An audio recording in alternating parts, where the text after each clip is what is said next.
नंबरदार है उसको भी नहीं। मैंने जब रोकने आया था तो उन्होंने मुझ पर उसकी उसकी बेटियों ने जो है जब हम उधर जाते हैं तो वो औरतों को आगे कर देता है, वो कपड़े फाड़ देती हैं, तो वो औरतों को आगे कर देता है, कपड़े फाड़ देती हैं। RNN डिजिटल मीडिया की वीडियोस देखने के लिए हमारे चैनल को सब्सक्राइब कीजिए और बेल के आइकन पर क्लिक कीजिए ताकि आप हमारी आने वाली तमाम वीडियो से बाखबर रह सकें। बिस्मिल्लाहिर्रहमानिर्रहीम। अस्सलाम वालेकुम नाज़रीन, आप देख रहे हैं RNN डिजिटल मीडिया और मैं हूं आपका मेज़बान सलमान मुगल। नाज़रीन, इस टाइम मैं सियालकोट के सरहदी गांव जोग में मौजूद हूं, गांव के नंबरदार के पास। उस आदमी ने, उस कब्ज़ा माफिया ने, जो पूरा एक कब्ज़ा माफिया है, उसको एक सियासी जो है वो उसको पुश्त पनाही है उसकी, और वो उसने जो है वो नंबरदार, जो गांव का नंबरदार है, उसको भी नहीं बख्शा। आइए, हमारे साथ मौजूद है गांव के नंबरदार, उनसे जानते हैं कि ये जो उनकी जगह पे भी उसने कब्ज़ा किया हुआ है, उनसे इसके बारे में इसकी डिटेल जानते हैं। जी, अस्सलाम वालेकुम। जी सर, मैं वारस नंबरदार गाँव जोग का मोहम्मद रियाज मिस्त्री, उसका बेटा, उसकी बीवी ने नजायज़ कब्ज़ा मेरी जगह पे ज़बरदस्ती कर रखा है। मैंने काफ़ी दरख्वास्तें थाने में दी रखी हैं, जो इस वक्त भी थाने में मौजूद हैं, लेकिन किसी एक पर भी अभी तक अमल दरामद नहीं हो सका। लिहाजा मेरी आला हुकाम से गुजारिश है कि मेरा जगह पे जो कब्ज़ा उसने ज़बरदस्ती कर रखा है उसको छड़ाया जाए और बायाब कराया जाए। बड़ी मेहरबानी। अच्छा, मुझे ये बताइएगा कि जब वो कब्ज़ा करने आया, उसने यहाँ पे कौन सी जगह आपकी साइड पे जहाँ पे वो कब्ज़ा किया? सामने जी दीवार लगी हुई है, सामने काफ़ी लंबाई है इसकी, और जल्दी में उसने टेढ़े फेढ़े ब्लॉक रख कर ना उसने कब्ज़ा कर लिया है। तो आपको वो धमकियाँ भी देता है? हाँ जी, मुझ पर हमला भी किया था उसने। मैंने जब रोकने आया था तो उन्होंने मुझ पर हमला किया था। मैंने उस हमले की जो दरख्वास्त है वो थाने में दी रखी है, लेकिन अभी तक कोई कार्रवाई नहीं हुई। जी, ठीक हो गया। और मैंने ये भी सुना है कि वो जब उसके घर में अगर कोई जाता है, तो वो जो है वो उसको क्या कहते हैं, उसको अपनी बेटियाँ जो है गालियाँ वो देते हैं। कोई सरकारी मुलाजिम, पुलिस वाला या कोई आदमी आए सरकारी, तो वो उसकी बेटियाँ उसको गालियाँ देते हैं और भगा देते हैं घर से। जी नाज़रीन, हमारे साथ एक और भी मौजूद हैं, इनके ही वो रिलेटिव हैं, रिश्तेदार हैं, कि उनके साथ भी उसने लड़ाई की, और उसके बाद जो है वो उसकी बेटियों ने जो है उनके साथ लड़ाई की और उनके कपड़े तक फाड़ दिए और थाने में उनके ही खिलाफ जो है वो FIR दे दी। मैं उनसे जानना चाहूँगा कि वो लड़ाई किस वजह क्या थी, वो किस क्यों लड़ाई की? जी, अस्सलाम वालेकुम। वालेकुम सलाम। क्या नाम है आपका? मोहम्मद साकिब। जी, साकिब साहब, मुझे ये बताएँ कि अगर आप ने जो है वो क्या कहते हैं, आपसे लड़ाई की उन्होंने, तो जो है वो क्यों लड़ाई की उसने आपसे?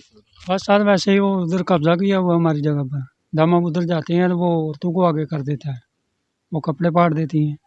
आप ही खुद नहीं आगे आता, तो इसलिए पिछली दफ़ा भी जो है ना औरतों ने कपड़े फाड़े थे हमारे, थाने में पर्चा पुर्चा भी हुआ था। बाहर नहीं इधर आने देता हमको। जब हम आते हैं अपनी जगह पर तो वो औरतों को आगे कर देता है, कपड़े फाड़ देती हैं, गाली निकालती हैं। जी नाज़रीन, जैसा कि आपने देखा कि ये भी एक रिश्तेदार है, वो भी इनका रिश्तेदार ही है, कि जो इनके साथ ये सब कुछ कर रहा है, कभी उनकी जगह पे कब्ज़ा करता है। वो कहता है ये सारी जगह मेरी है, हालाँकि इनके बँटवारा हो चुका हुआ है, और जो है उसने इतनी नीच तक हरकतें की कि एक बेज़ुबान जानवरों तक को उसने जो है वो जलाया, और इन्होंने अपनी छोटे-छोटे बच्चे थे वहाँ पे सोए हुए, उनकी बड़ी मुश्किल से उन्होंने जो है वो जान बचाई। जहाँ पे रात के पहर वो आग लगाई गई, ये वो जगह है जहाँ पे ये आग लगाई गई, और ये जैसा कि आप देख सकते हैं ये जानवर बहुत ही ज़ख्मी है। तो ये देखिएगा किस तरह उनका हाल है, बहुत बुरा हाल हुआ हुआ है, एक बेज़ुबान जानवर है। उसने तो ये भी नहीं बताना कि मुझे दर्द हो रही है, मुझे जो है वो क्या कहते हैं तकलीफ़ हो रही है, मुझे डॉक्टर के पास ले जाएँ। ये देखें किस तरह के उनका बेहाल है, बेहाल हुए हुए हैं वो बेचारे जल के। ये देखें, ये छोटा-सा जानवर है।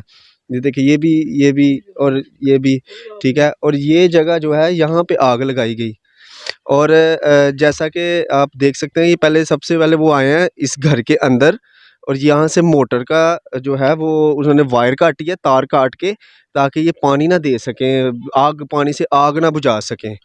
तो जब्बार साहब ਇਹ ਦੱਸਿਓ ਕਿ ਜਦੋਂ ਆ ਕੇ ਉਹਨਾਂ ਨੇ ਪਹਿਲਾਂ ਤਾਰ ਕੱਟੀ, ਫਿਰ ਉਸ ਤੋਂ ਬਾਅਦ ਤੁਸੀਂ ਕਿਸ ਤਰ੍ਹਾਂ ਆਪਣੇ ਬੱਚਿਆਂ ਨੂੰ ਇੱਥੋਂ ਕੱਢ ਕੇ ਲੈ ਗਏ, ਤੇ ਕਿ ਜਾਨਵਰਾਂ ਨੂੰ ਕਿਉਂ ਨਹੀਂ ਲੈ ਕੇ ਜਾ ਸਕਦੇ? जनाब अग लगी है ना, चारों तरफ इकट्ठी लगी अग, कोई पेट्रोल सुट गया, उन्होंने चारों तरफ अग लाई। जब अग के उछाले तो निकले, सानू चनक जाग आ गई अंदर, अंदर ही अपना कल बाहर ही कमरे से उन्हें पूरा मुकम्मल कमरा इस तरह सड़िया कि जिस तरह अपना तूफान आया, इस तरह अग लगी। ठीक पेट्रोल तो सुट गया ना, ठीक हो गया। ਤੇ ਉਸ ਤੋਂ नुकसान का कोई नहीं, 2 या जिंदा डंगर साढ़े सामने अखा ने जले रहना, सानू इस चीज़ का दुख पता। नुकसान मंजियां मुंजियां बेची, कुर्सियां 2, एक मोबाइल बैटरी। ਮਾਲੀ ਨੁਕਸਾਨ ਤੇ ਚਲੋ ਬੰਦਾ ਬਰਦਾਸ਼ਤ ਕਰ ਲੈਂਦਾ ਹੈ, ਇਹ ਬੇਜ਼ੁਬਾਨ ਜਾਨਵਰ ਨੇ ਤੁਹਾਡੇ ਬੱਚੇ ਵੀ ਸਨ ਨਾਲ ਸੁੱਤੇ ਦੇ ਇੱਥੇ। हाँ जी, सामने अखा ने सामने जनाब साढ़ा जिंदा जानवर जले ने, छोटे छोटे 2 बच्चे ही साढ़े को सुते, वो भी अभी वो मुश्किल नाल कट गए बाहर, ते नाल जानवरों 2-3 ने बचा लिया, बकाया 2 सड़ के सुहा गए ने, 3 जख्मी ने शदीद, इन्हें बचना पता नहीं बचना या नहीं बचना। जी नाज़रीन, इनसे बात करते हैं कि जब ये आग वगैरह लगी तो ये थाने में गए और थाने में इन्हें क्या रिस्पॉन्स मिला? जी दस्सिओ जब्बार साहब कि थाने तुसीं जो गए हो, तुसीं दरखास्त दी, FIR दी, ਤੇ SHO ਸਾਹਿਬ ਵੱਲੋਂ ਤੇ ਆਪਣਾ ਦੂਸਰੇ ਜਿਹੜੇ ਤੁਹਾਡਾ ਇਨਵੈਸਟੀਗੇਸ਼ਨ ਆਫੀਸਰ ਨੇ ਉਹਨਾਂ ਨਾਲੋਂ ਤੁਹਾਨੂੰ ਕੀ ਇੱਥੇ ਰਿਸਪੌਂਸ ਮਿਲਿਆ ਸਰ? जनाब मैं जो SHO ਨੂੰ 2 ਵਜੇ ਕਾਲ ਕੀਤੀ ਨਾ WhatsApp ਨੰਬਰ ਤੇ, SHO ਨੇ ਵੈਸ ਜੱਟ ਨਹੀਂ ਸੁਣਿਆ।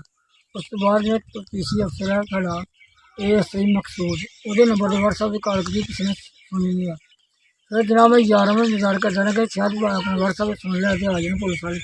11 बजे तक कोई पुलिस वाला अगले दिन 11 बजे? हाँ जी, कोई पुलिस वाला नहीं आया। फिर मैं जब अपने गाँव से साड़ी सर्विस नहीं आया बॉर्डर पर करना, फिर पीछे हट के मैं 1-5 कॉल की जाके, लेकिन फिर पुलिस 11 साढ़े 11 पुलिस आई, SHO वैस जट खुद आया।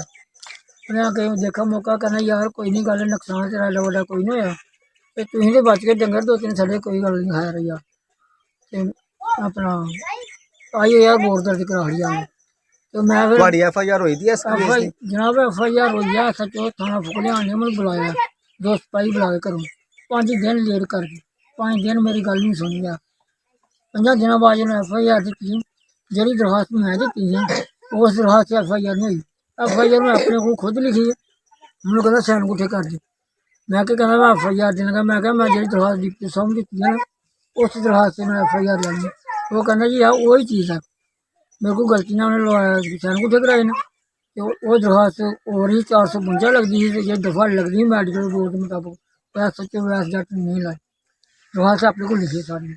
जी नाज़रीन, ये देखा जैसा कि SHO साहब जो है इस मुतलका थाने के, उन्होंने कहा कि जी सिर्फ 2-3 जानवर ही तुम्हारे जले हैं, तुम्हारा तो कोई नुकसान नहीं हुआ। जिसमें उन्होंने अपने बच्चों की जान बचाई है वो भी आपके सामने ही है, उनकी ज़ुबानी आपने सुन ही लिया।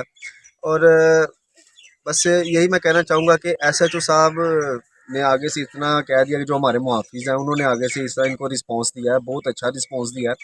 तो मैं तो उन्हें अप्रिशिएट करना चाहूँगा कि उन्होंने कहा कि तुम्हारे 2-3 जानवर हैं, वो तो बेज़ुबान जानवर हैं, वो जल गए, उसकी कोई कीमत नहीं। हाँ, वो किसी बड़े नुकसान का जो है वो इंतज़ार कर रहे हैं कि इनका कोई अल्लाह ना करे, अल्लाह ना करे कोई बच्चा, कोई भाई, कोई दूसरा वो दुनिया से जाए, अल्लाह ना करे, तो फिर वो इसका जो है ना एक्शन। जी नाज़रीन, ये थे अब्दुल जब्बार। नाज़रीन, मेरा ज़्यादा से ज़्यादा सिर्फ मेरे हमारा मीडिया का काम क्या है कि एक मज़लूम की आवाज़ को आला हुकाम तक पहुँचाना।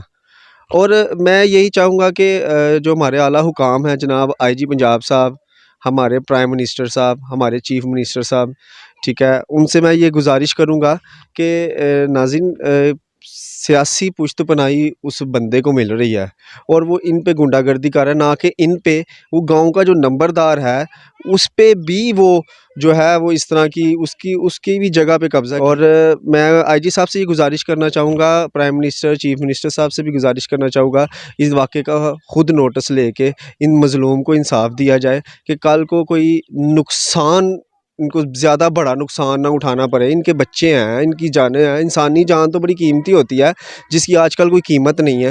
मैं यही कहना चाहूँगा कि IG पंजाब साहब, चीफ मिनिस्टर साहब के हाथ जोड़ के आपसे गुजारिश करता हूँ कि इन मज़लूमों को इंसाफ दिया जाए, ठीक है। हर चीज़ वो उनसे बचते फिर रहे हैं, इनके सगे चाचे का बेटा है, एक खूनी रिश्ता है। वो एक ज़मीन के टुकड़े की खातिर जो है वो इनकी जानों के पीछे पड़ा हुआ है। सलमान मुग़ल को इजाज़त दीजिएगा। अल्लाह हाफिज़।